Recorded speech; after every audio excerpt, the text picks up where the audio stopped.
So how important was it to have a convincing win like this after how hard you guys had to battle yesterday?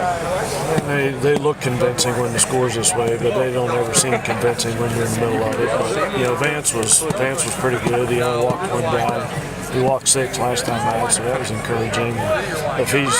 If we're getting a lot of ground balls when he's pitching, then his stuff's working pretty well, and he managed to do that. So just more controlled emotions today and a better overall plate approach than there was yesterday? Yeah, I think so, it's a lot easier hitting the daytime, too, than it is at night. And, some shadows are creeping in right now. That's all stuff you got to get used to. If we were hitting right now, the pitcher would be standing in the sun and the hitter would be standing in the shade. That makes it a little bit tough on hitters, so that's all part of getting used to this environment. And I think we'll do that and eventually get this place figured out pretty well. Last night, were you okay with the light situation? It looked like there were a few shadows here and there, but it was... Yeah, I didn't notice anything. I thought everything was fine. The umpire said they could see pretty well, which is always important when you play a game that the umpires can see. I thought everything from the standpoint of off the field, I thought went tremendous yesterday. I wasn't standing in the concession stand line either, but from where I was standing, everything looked great. You seem a lot more confident, Jackson, this season. You got 100-some at-bats last year as a freshman. Playing at this level for the first time. Just come on this year. Yeah, we tried to convince Jackson that the reason he hits in the middle lineup is to do what he did today, homers and doubles. Sometimes he gets caught up in trying to hit like a little guy.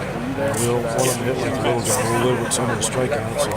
If he'll hit some over the fence, because those are, I've told you guys over and over again, 3-run homers are my favorite plays. So, he's one of the guys that's capable of doing it. And, we want him to be swinging aggressive. And if there's a guy in first base, we consider that being in scoring position.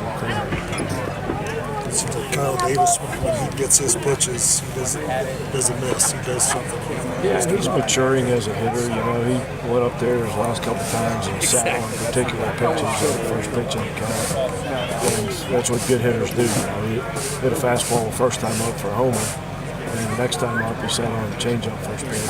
He was able to hit a double on the first pitch that time. So that's all part of being a good hitter. It's not always about your swing. It's about your approach and how to hit. And he's doing a good job of that.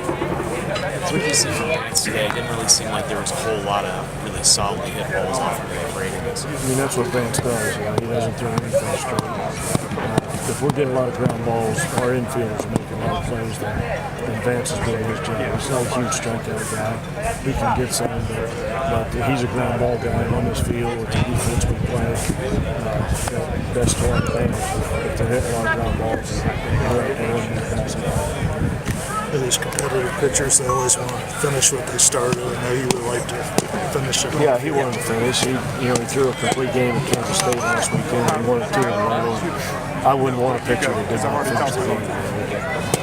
We got a whole staff of guys that need to get used to this mound. We don't want their first time out to be in a 3-3 game in the 8th inning against Oklahoma, so we're trying to get as many guys out there to get a feel for their surroundings as we can, because it's, like I said, we have no home field advantage yet.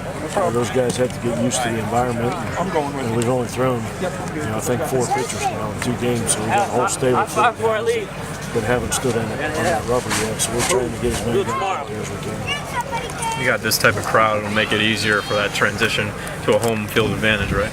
Yeah, but just like anything, most of these people here haven't seen much Mountaineer baseball in the past. So, the crowd needs to learn how to be a crowd too, and energize the team. And, when there's 2 outs in the 9th inning, that's normally when crowds stand up and cheer and put pressure on the guy at the plate. And, any hitter will tell you it's really hard to hit when the crowd's standing up cheering for the 3rd out. So, as this thing unfolds and the program grows and the crowds grow and people get some experience, even in the first inning, if you get the first 2 outs in the first inning and get 2 strikes on the next guy, go ahead, stand up and cheer and put some pressure on them. And that, our players will tell you the same thing. That really helps them, energizes them, and the crowd's part of the team. So the more people to come out, the higher energy they have, the better chance we have of winning the game.